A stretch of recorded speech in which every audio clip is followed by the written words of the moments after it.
think it's only fitting to start this episode off just with a big, deep sigh, because, oh man.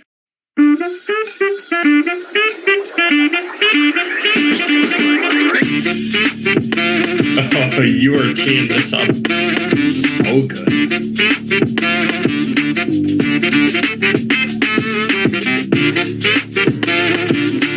Enzo, to me, looks like a more agile, basically a young Chess Fabregas. It's a Rolls Royce, man. Gotta sell it.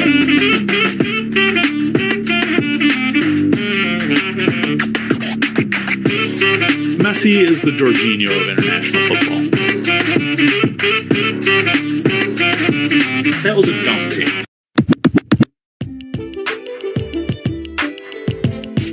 The flag stays down! Welcome to another episode of the Flag Stays Down podcast. Full house tonight. You got me, Andy. We got Parker. We got Matt. Parker, how you doing after Chelsea finally returns to our lives?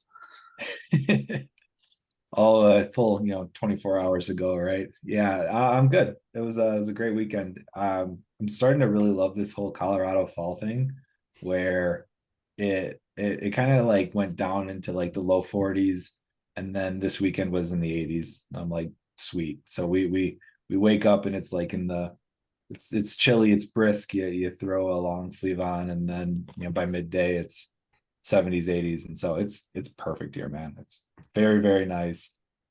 Been enjoying the weather, been trying to get outside as much as possible, and I started going to the gym again. So that's always a fun thing to get back into. It sucks because my arms feel like they weigh 40 pounds right now, and I can't like itch my face without my arms hurting right now.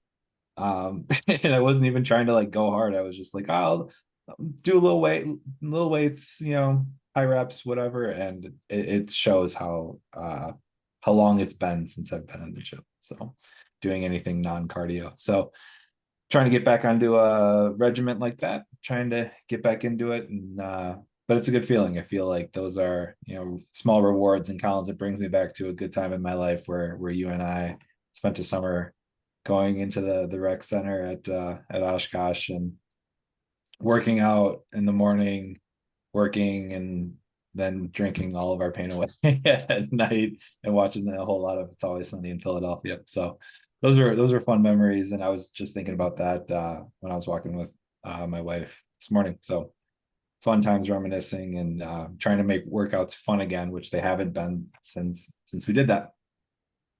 So that's me. That's my weekend. Matt, how are you doing, man? Doing good. A little tired. Had little man all weekend while my wife was working. So yeah, just hang out with him. My arms are sore too, but for a completely different reason. So carrying him around is quite the task. So that's my workout. But yeah, other than that, all good. Got to watch a lot of soccer over the weekend. I was actually, right before hopping on here, I was actually just about to start watching the Formula One race. So I jumped into the pre-pod a little bit late, and unfortunately I got some spoilers, but that's all right. Yeah, I'm sure it's an exciting race, so I'm looking forward to watching that after we wrap up here. But other than that, all's good. Collins, how you doing, man? I'm good. First of all, I just want to give a quick shout out to the people in Greece. We've been in the Apple's top soccer podcast in Greece for about 2 months now, which blows my mind. I don't know if Giannis is listening or whatever, but if you are, feel free to come on the pod. No, it was a good weekend. The Chelsea game is what it is. I don't know how I've flipped that switch mentally, but I have. But other than that, yeah, nice and chill, and yeah, I can't complain. Whatever you like put aside for your Chelsea emotions, I must have picked up, because I was pissed off, man. I was mad yesterday.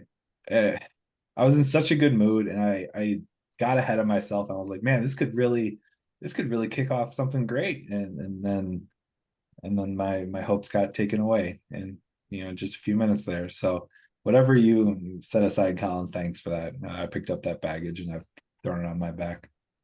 Did we fully like swap spots here? Are you poach out? I am not poach out. Not even close. Not that far, man.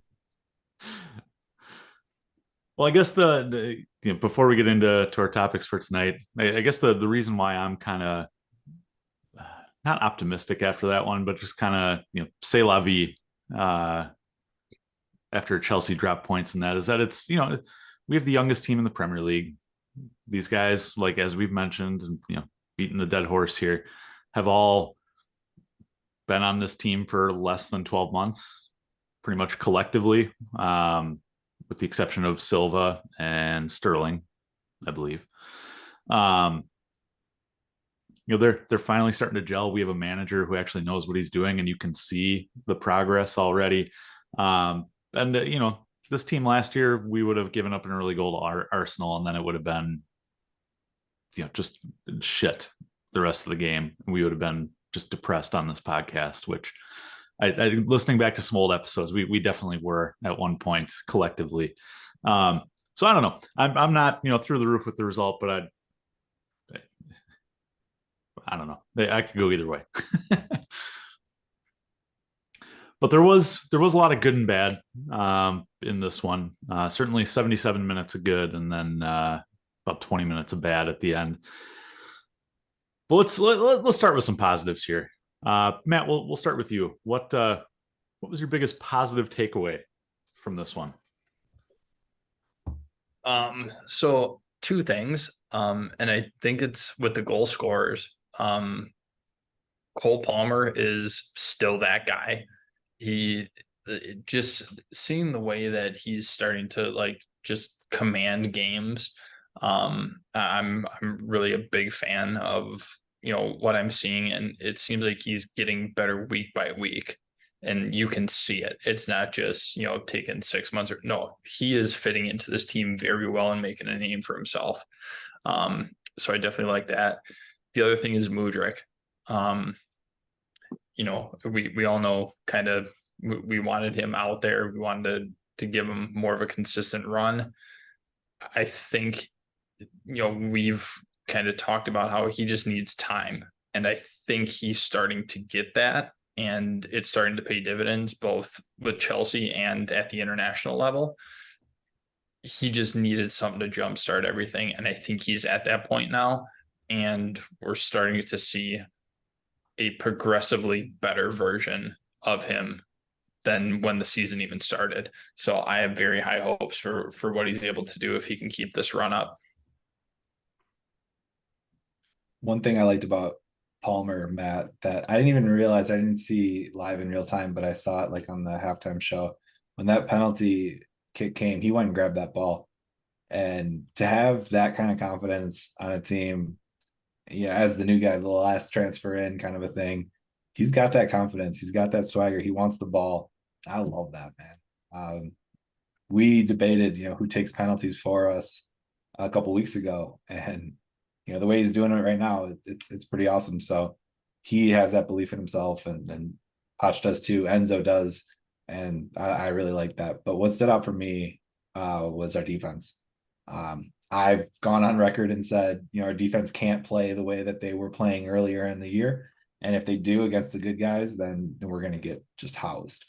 And I'm happy to say that our defense has stepped up in a big way. So they're definitely not playing to that level anymore. They've elevated their game. And it's funny because we've had a team that's had right back and a left back standout, and neither of them played in the game yesterday. And those were our two highlights. Marc Cucurella and Malo Gusto somehow found a way to still be that shining spot for us, which is crazy. I mean, you throw those two names against the two names I said before that, and a Marcus Alonso, and we've had some of the best backs in football for a while now. I don't know what it is in the air at Chelsea that we can just produce that, but somehow we have. Cucurella for the first half especially, and then for a good chunk of the second half, absolutely shut down Bukayo Saka. I know Saka had a resurgence in the second half, kind of from the goal on, especially. But man, for a good chunk of that game, he's shut down Saka. Not an easy assignment. Gets to play on the left side again for his, kind of preferred spot, which is great. But we've seen him struggle defensively on that spot. And he's someone who we wrote off. He's someone who definitely wasn't fitting in. He wasn't being that guy. And then, he kind of took it personally and got a chance to step up, play on the right side with the Malo Gusto red card and the Reece James injury. Worked his way to the left side now with other injuries. But man, for someone who I expected literally nothing, could have sold, would have been happy with the sale from, to being able to put in a couple big shifts now for us, been very important. And then Malo Gusto, who's been benched with the red card.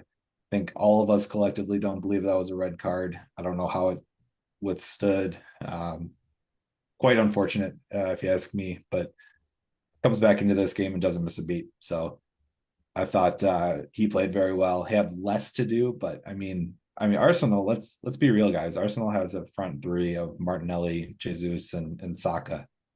And how many times did you hear Jesus' name in that game? First half, how many times did you hear Saka's name? Like, not a ton. I mean, our defense really shut them down, and those front three down. And I know we say a tale of two halves a lot in this pod, but like a tale of 77 minutes versus the other 20. For a good chunk of that game, we really played well against a solid team. So a lot of good things to take away from it.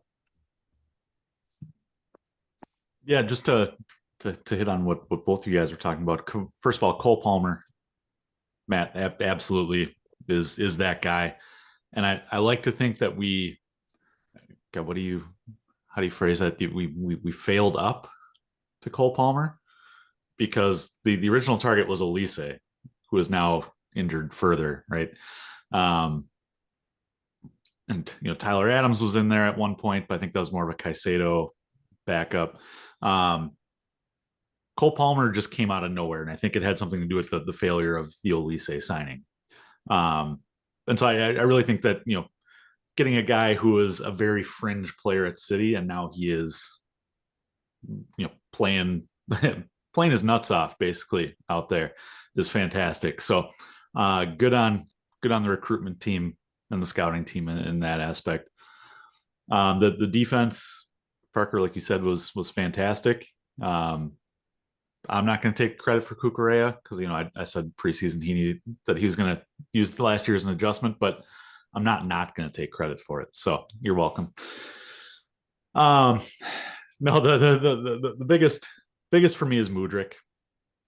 The best takeaway was Mudryk. So much shit flying around after January from Arsenal fans of, oh, this guy's going to bust for you. Why would you pay that much for him? Like, we didn't want to pay that much for him. It's like, no, because you're just a little broke boy club. I'm sorry.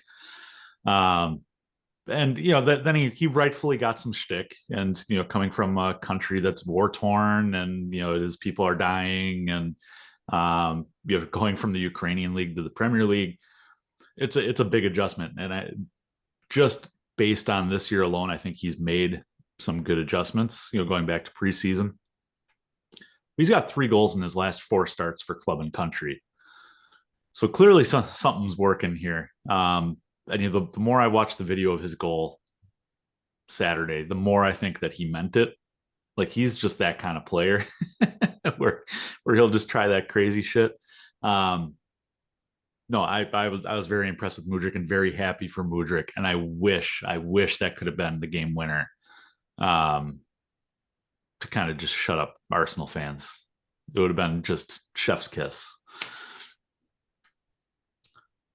I have one more positive, and I'll just say mentality, or how we view that game. Chelsea fans and Chelsea players looked at this game as a loss. Felt like a loss. I think that's our mentality. Is we drop points. We had a loss. We had the win in the bag. Whereas Arsenal and Arsenal fans are treating it like a win, to get something out of that game. Which is crazy considering we started that game in 11th and Arsenal started that game in 1st or 2nd or whatever it was at the time. it's like you wouldn't have expected that, right? You would have expected that to be flipped given our mentalities and given the states of our teams right now. But I think that shares where we're at and what we kind of see on the horizon, which is definitely not a bad thing. No, we are not, very clearly not an Arsenal pod. Like we've made that clear from day one with our shitting on Arsenal segment. But watching this and kind of putting the pieces together on their season, they're not title contenders. They are not as good as they were last year. You look at the game against Spurs that they had. I think they drew that one 2-2 or 3-3 or something like that.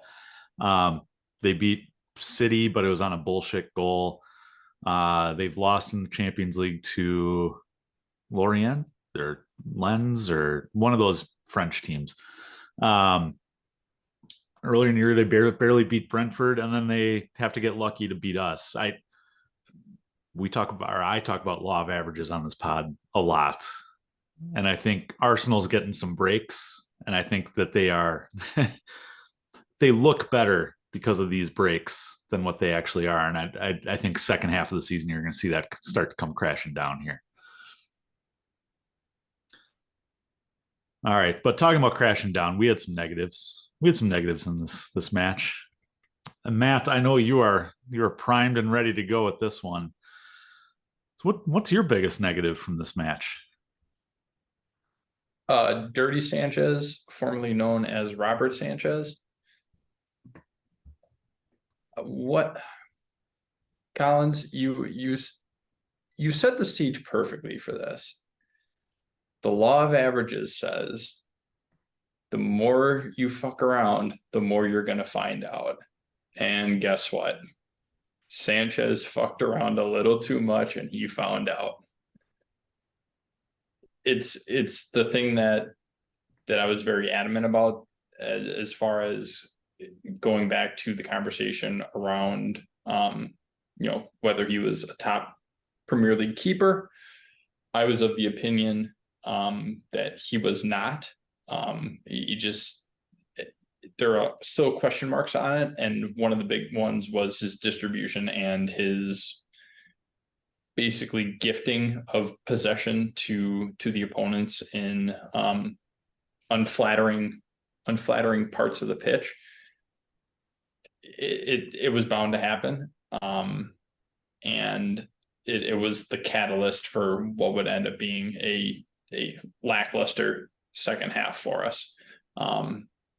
It was a thing that honestly still worries me. As soon as I saw it, I didn't know whether to laugh or cry. I was torn.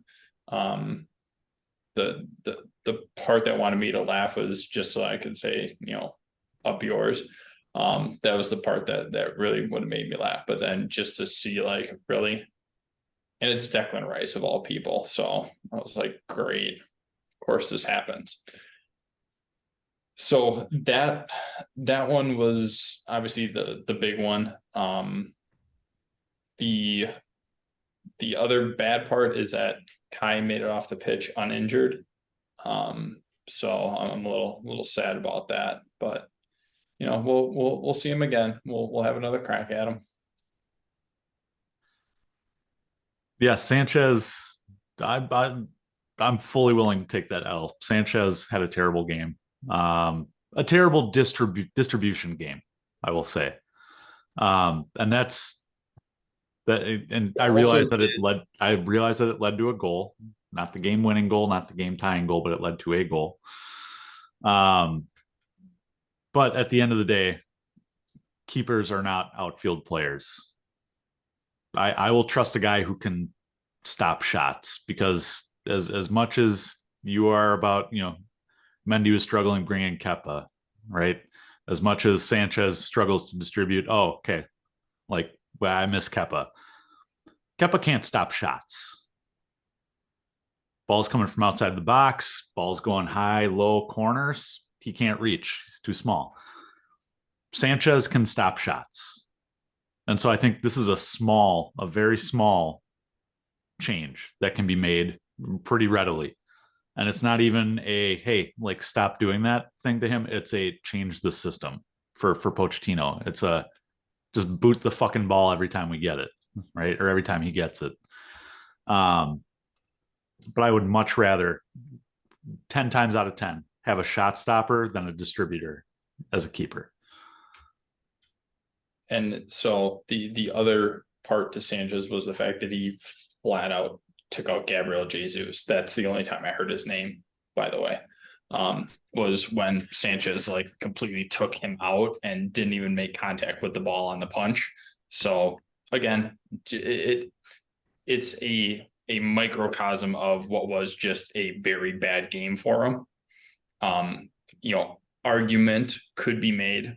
I'm not making it, but it could be made that he should have probably had the save on Trossard's, considering it found that little pocket between his left arm and his leg that was almost perfect for a sphere to fit through.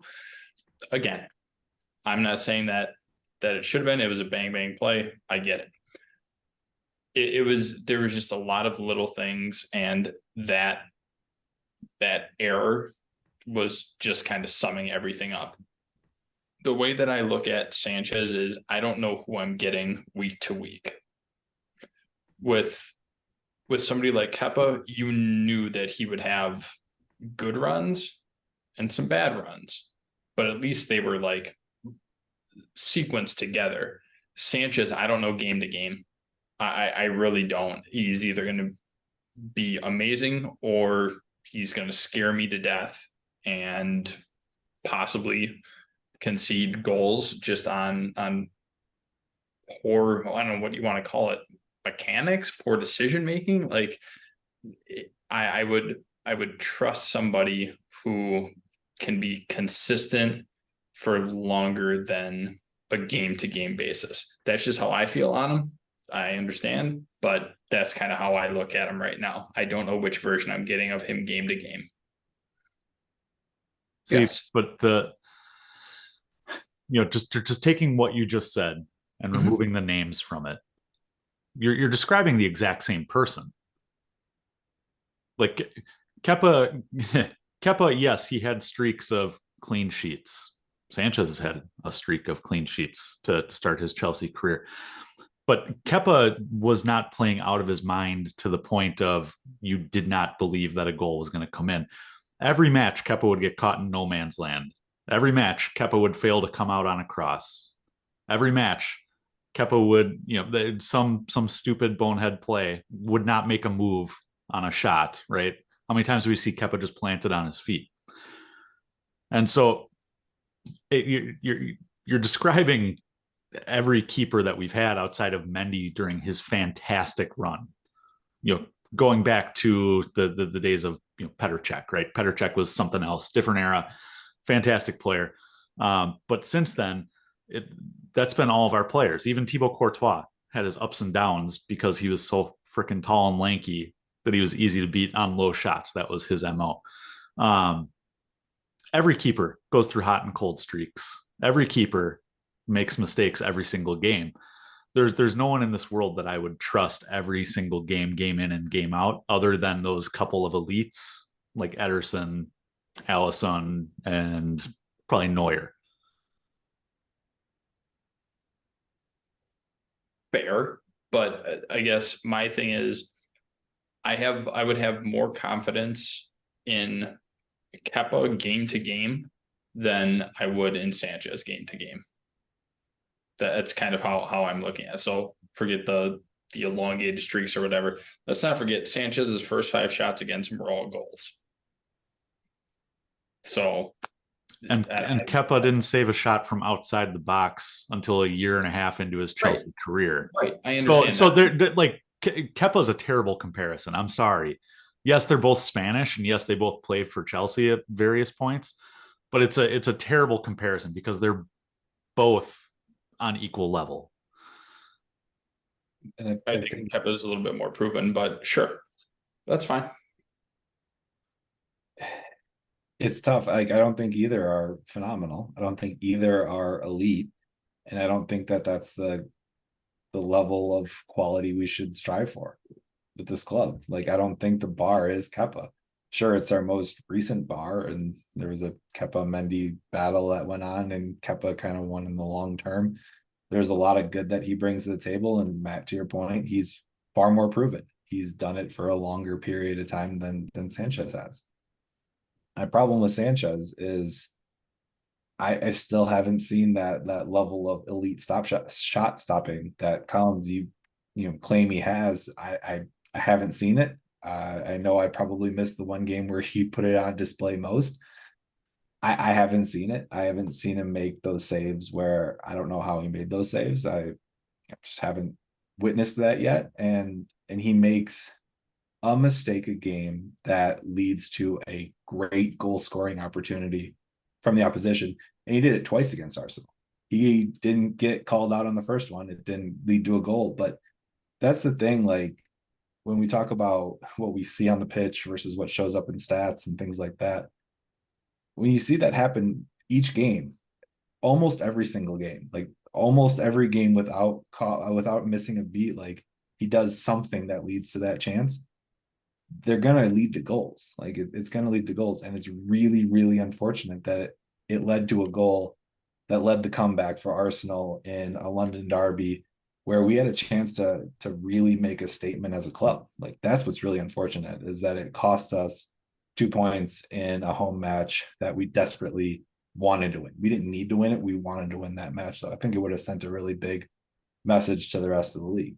Like, got some momentum, things are going the right way, international break, and then we come back and we hit Arsenal in the mouth. Like that would have been awesome.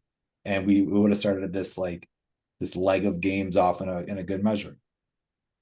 Sanchez isn't the only reason, but it's a lot of it. Like, I'm not gonna lie, it's a lot of it. And that's what's really unfortunate, is we've seen this happen, and there's nothing that I've seen now that leads me to believe it's not going to happen again next week. Like, that he's not going to make an error that's going to lead to a good goal scoring opportunity. And so for me right now, the bad outweighs the good. I wish we had someone similar shot stopping ability and just doesn't make as boneheaded of moves. And I don't need you to be Alisson. I don't need you to put balls on a rope 60 yards out. Like, I don't need that. Like, Alisson's 1 in a million. Like, he's phenomenal at what he does. I don't need elite shot stopping and elite distribution. I'll take 7 out of 10 shot stopping and 5 out of 10 distribution. And I think that's a step up on Sanchez right now, and possibly Kepa too. Like, and that's my whole point, is like, Kepa ain't the bar. Czech is the bar. Like, that's what we should strive for. And Tebow's the closest thing to the bar we've had since it. And we've gone the wrong direction ever since, right? We've strayed away from that level of consistency and quality in that spot.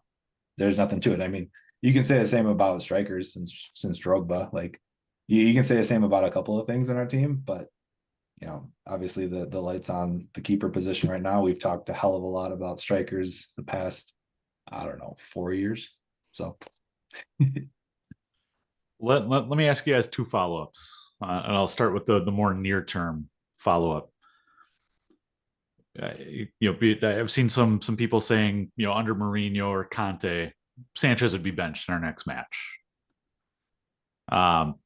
We haven't seen Poach enough. At Tottenham, he had Hugo Lloris. At PSG, he had Donnarumma. Like, you're not benching those guys, right? So what do you guys expect going into the Brentford match? Does Jordi Petrovic make his debut, or do you let Sanchez, take a chance to correct his mistakes? And Matt, before you say Bettinelli, I'm going to mute you if you do. So here's the conundrum that I have.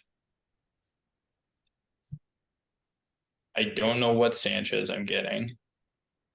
To Parker's point, I completely agree. He's good for at least one give up. And who knows how big that's going to be. Petrovic, we haven't seen him. So who knows? He could be amazing. He could be worse than Sanchez, right? It's hard for me to say I want one versus the other because I have the same amount of uncertainty for both. So I really, for gun to the your head. sake of argument, I would say Sanchez. Here's the easy way to do it. You look forward past the Brentford match. You start Sanchez for the Brentford match. You try to let him, manage him, right? You try to let him work through his mistakes. You work with him, blah, blah, blah, blah, blah. You start Petrovic for the Blackburn in the League Cup. And then you see what you get out of that. That's a common thing for a different cup to start your backup keeper. Some teams do it throughout the entire League Cup, right? Where they have their backup keeper and a couple other key backups playing in those matches. It's really easy to sell that to a team. It's really easy to sell that to both players, but you use that as your test. You use that to see, does he bounce back against Brentford, and then you can bench him or play Petrovic in the League Cup. See how Petrovic does. If he shits the bed against Blackburn, guess what? We're not playing him anymore, right? Like you see what you have there, and I think the situation we have in front of us makes it really, really easy to do so. I like that idea. I forgot we had the cup coming up here. It would have been nice if Petrovic's work visa would have been figured out prior to the Wimbledon match, so that we could have, at least, Matt, to your point, seen him, and so we know what to expect out of him, or at least have an idea of what to expect. I don't trust an MLS keeper just right off the bat. MLS has sent over some great keepers, to especially Americans. Petrovic is not, but I'm curious to see what we got in him. But I think one thing this squad did not have last year is stability, and I would like to see some Premier League stability here. So I'd like to roll Sanchez out against Brentford. And Parker, I like your idea of then Petrovic playing against Blackburn at home against the championship side. Just a lot less pressure on him in that game.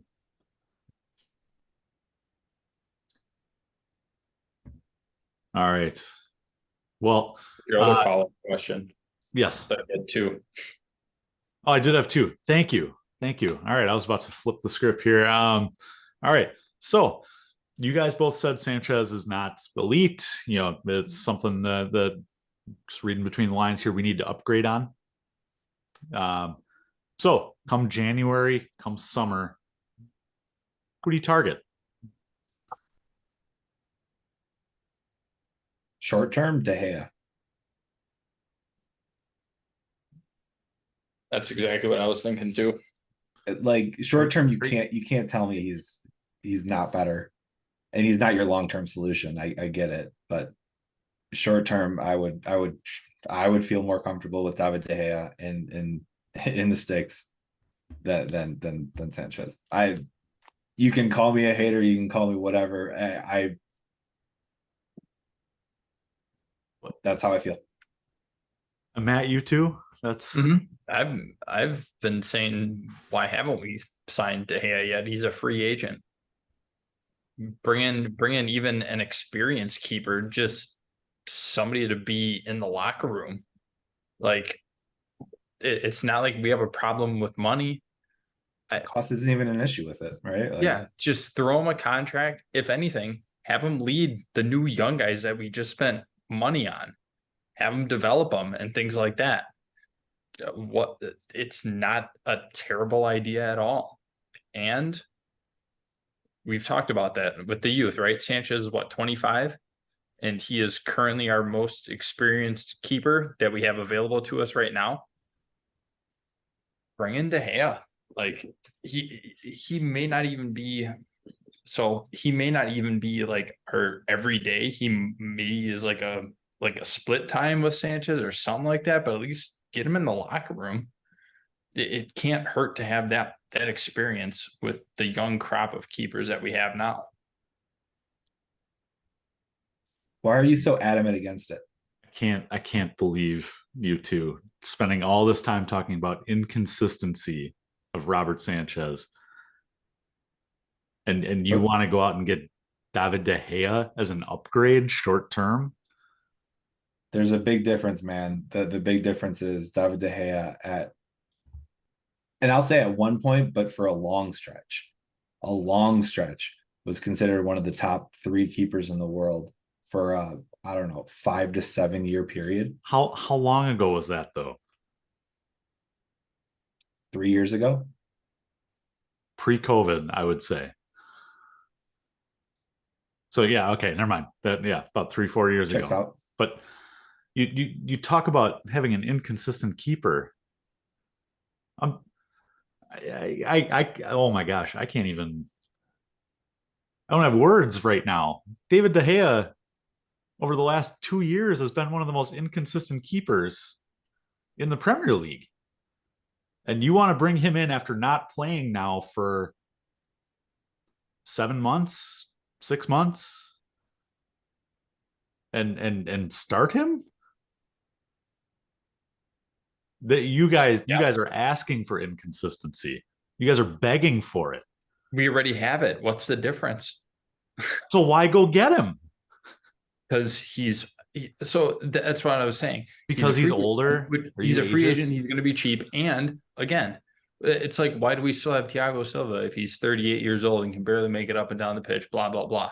It's there to help the young guys. Because he's been same thing with De Gea. He can do that too. So it's more beneficial, I think, from an experience standpoint, to get somebody like that.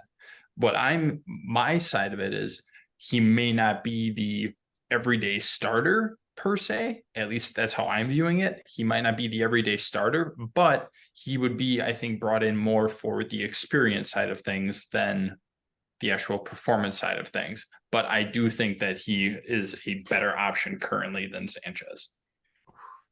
He's 33. Yeah. And so he should be in his prime. He has not been signed. He was released and has not been signed in his prime. And you want him as an upgrade. I think he is one. I mean, look to for your point, there's a reason why he hasn't been signed. That, and for whatever reason, we don't know. I don't know what his contract's demands are. I don't know if he's a bad locker room guy. I don't know what the story is about him.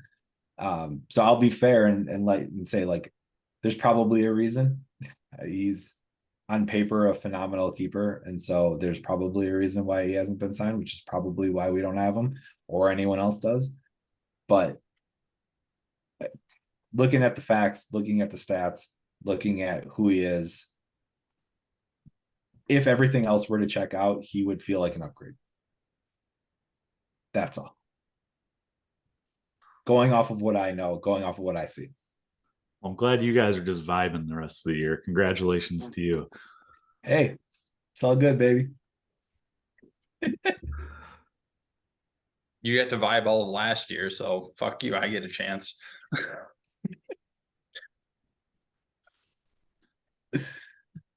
See, oh man. All right. Now, okay. Oh man, I'm riled up now. I need to rein it back in. Ramsdale. That's who I'm going after. He's not going to start again at Arsenal. Arteta botched that, saying, "Oh, we got a 2-keeper system," and I would sub a keeper halfway through the game. No, you wouldn't. Shut up. You just didn't want to tell Ramsdale that he's not your keeper anymore. Internationally capped. You know, he's got plenty of Premier League experience, and we all know how signings from Arsenal to and from Chelsea typically go. We usually get the better end of that than they do. So I think if we're going to go out and get someone short term, that's who I'm going after. I wouldn't mind it. Fucking David De Gea, get out of here. Recall Gaga. Yeah, recall Kepa, right, Matt? No inconsistencies there. Please. Kepa's had his high points, and then he's definitely had his, like, I don't know what planet I'm on moments for Real this year too. So he ain't it long term either. Oh man. All right. Now I'm all sidetracked. Man, you guys really did a number on me here. All right. We're not going to get to Cucurella. I already touched on Cucurella. I kind of want to rub that in Matt's face, but I'll take the high ground on this one. Let's talk about Matt. You mentioned Kai Havertz earlier. Kai and Jorginho coming back to the Bridge. I can't remember if Jorginho came back to the Bridge after his transfer. I don't believe that or maybe he did. So Okay. So he already had it. This is Kai's was Kai's first appearance at the Bridge since leaving over the summer to Arsenal. Massive debate in the lead up to the match, all international break, and even after the match here, of is it appropriate to boo a former Chelsea player on their return to Stamford Bridge? I think of Mason Mount coming up here later in the year. Kai Havertz, obviously in a similar boat. What do you guys think? Appropriate or inappropriate? Appropriate depending on the player. Well, let's talk Jorginho and Kai Havertz in this specific, this week. Kai Havertz, absolutely. Jorginho, from my own personal individualistic perspective, absolutely as well. Now, me thinking like an actual person instead of just bashing Jorginho all the time. He did provide value to the club. He did help win hardware for the club. So in that regard, I think it would be unfair to boo him at Stamford Bridge.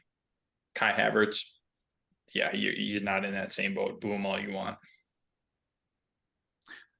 But the argument for not booing Kai Havertz is, hey, he won us European hardware, right? He won us the Champions League, scored the goal to beat City that started this podcast. Don't care. Okay. I mean, I care about the podcast. Don't get me wrong. I want to be very clear about that. I don't care about Kai. I really don't. Collins, what do you think? I agree on Jorginho. Not fair to boo him. I don't think he necessarily forced his way out. I think the door was opened for him, and then he kind of let himself out. Right. I packed his bags, by the way. Just want that on the record. I hope pack. Yeah, Matt flew him all the way to North London. No. So like you said, Jorginho helped in the success of this club. He was the transition anchor piece between Sarri and Tuchel and Potter and just all of it, right? I don't think he necessarily deserves to be booed. I would be indifferent to him. Havertz, on the other hand, first sign of trouble at this club. Not only does he leave or request to leave, but he goes to our biggest rival, or a rival in general. That's something I can't reconcile, right? That would be like someone on the Brewers, leaving after a sub 500 season to join the Cubs, or somebody Packers leaving to go join the Bears or Vikings. Brett Favre comes to mind. No, Havertz did not do enough outside of that Premier League or outside of the Champions League goal. And then again, first sign of trouble, he's out. That's disrespecting my club, so he gets booed. So how do you feel about Mace then? Same thing. Fuck him. Interesting. See, and there's a difference to me for Mace and Kai, and it's more about situation where Kai was a 3-year experiment that didn't work. And like, we weren't trying to keep him either. Like, he asked for his transfer out, but we weren't he wasn't working. Like the Kai experiment didn't work. It just he wasn't who we thought he was when he came over, and it didn't work out the way any of us thought it was going to. We had very high hopes for what he could bring to the club. And so we parted ways. Like, so to me, like, he doesn't deserve a standing ovation and he doesn't deserve to get booed. He was a player that came and went. Like, it just, he's very meh to me. He's very, in the grand scheme of Chelsea, he's going to have a very small, very, very, very, very small section of the book. Like, he's just not a player that you're going to talk about a lot either way. Whereas Mason Mount was boyhood club, like came up through the ranks. And so the word, the boos for me come with the word snake. And I don't think of Kai as a snake, but like Mace is a different, Mace going to United, and then Mace going to United and then going to the locker room and saying this feels like home with his dad and shit like that. That to me is like salt in the wound stuff. Like that's where you make enemies for life and you never come back kind of a thing. Like that to me feels worse. The only other player I can think of that would come to Stamford Bridge that I would want to boo is Rom. Like there's really no one else I can think of off the top of my head that I would want to boo, want them to feel my dislike, disdain, hatred towards than Rom. Like that's number 1, 2, 3, 4, and 5 for me. It's like that's the whole list. Mace is real close based on his comments, but I don't have hatred towards Kai. Like he's Arsenal's problem now, and I don't hate the guy. I don't love the guy. He came, he went. We actually sold him for what we paid for him, so fine, whatever. Like it's very just middle of the road feelings towards him. I don't know. That's kind of it for me. I think that's part of the reason why he was booed. In addition to, left at the first sign of trouble, went to a rival, all that, was that we invested in him not only financially, but also, as a player, right? Everyone was invested in Kai's development and growth and all that. And he didn't decline, but he kind of stalled, right? And so I think the level of what we were asked to commit as fans, in addition to what the club was asked to commit, versus what we received, I think is part of the reason why he was getting booed this weekend. I'll say one thing, and I made this. I thought about this as I was watching. I actually rewatched the Arsenal game right before potting. Cole Palmer is who we thought Kai Havertz could be. And most of that just came from the fact that they run the exact same. Which once you guys look at it and notice it, I'm sorry, you can't ever unsee it. They both run the exact same. But Cole Palmer has, I think, proven himself more in 9 games than Kai Havertz did in 3 years. I'm taking credit for that. I said that like 2 weeks ago. Did you say something? Yeah, 2 weeks ago. No,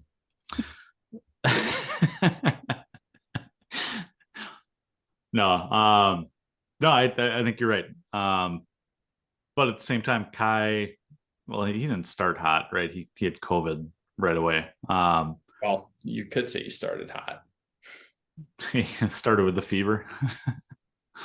Yeah. So, hopefully the sample size allows for Cole to be, like you said, what Havertz, what we envisioned Havertz to be. All right. Well, before we get into our polls, boys, any wrap up comments from this match? A shitty way to draw. Yeah, felt like a loss. Kind of ruined my Saturday, to be honest. On a positive note, not from the match, but Kendry Paez now has 5 goals in goals/assist goal contributions in his last 5 games for club and country. And at 20 million pounds, boys, we may have a bargain. Now he's still 2 years away from joining, but he's 16. Ecuador's youngest ever capped international. And he's scoring, which is just ridiculous. And Angelo was Strasbourg's player of the month last month.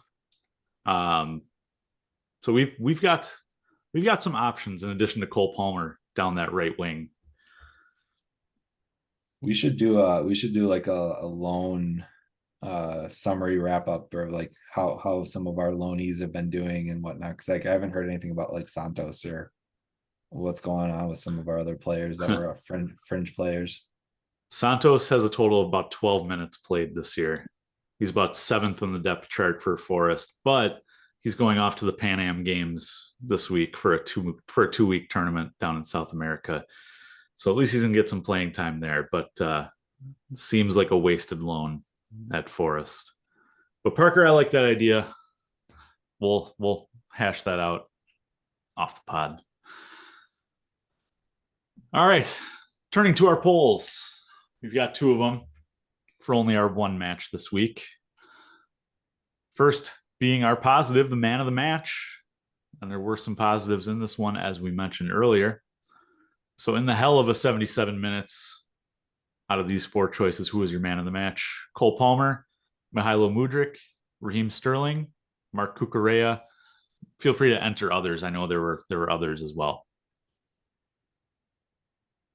Parks, who you got? It's Mudryk for me. Pretty easy one there for me. I will go against the grain a little bit. I will actually go with Cole Palmer, with Cucurella as a close second. Mine was Cucurella. Just shutting down Saka is no small feat. But the people spoke. Parker, you're a man of the people. Mudryk, 44%. Palmer and Cucurella actually tied with 25% each. Raheem Sterling at 6.3%. Worth noting, Conor Gallagher was Chelsea official man of the match in this one. He had a good game too. Yeah, and that's a topic I feel we talk about every week. Is Conor Gallagher good? The funniest thing I saw on Twitter last week was if Conor Gallagher played for Brighton, we'd try to sign him for $100 million, which is the most accurate statement I've ever heard. You're not wrong. All right. Well, turning to our negative, and this one was hard to fill out 4 options because there were really about 1.5 options. But man, to get the fuck out of here, Mikel Arteta wasting a great 77 minutes, which was what Parker mentioned in our group chat. Arsenal as a whole, or as Matt says, Dirty Sanchez, Robert Sanchez. Matt, who are you going with? Give me the Dirty Sanchez. It's going to be it. I echo that.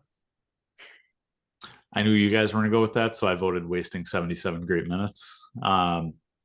Sanchez by far and away 80% of the vote, wasting 77 minutes. I think I just voted in that one at 20%. So make sure to check out our polls after every match on Twitter, X, at FlagDownPod.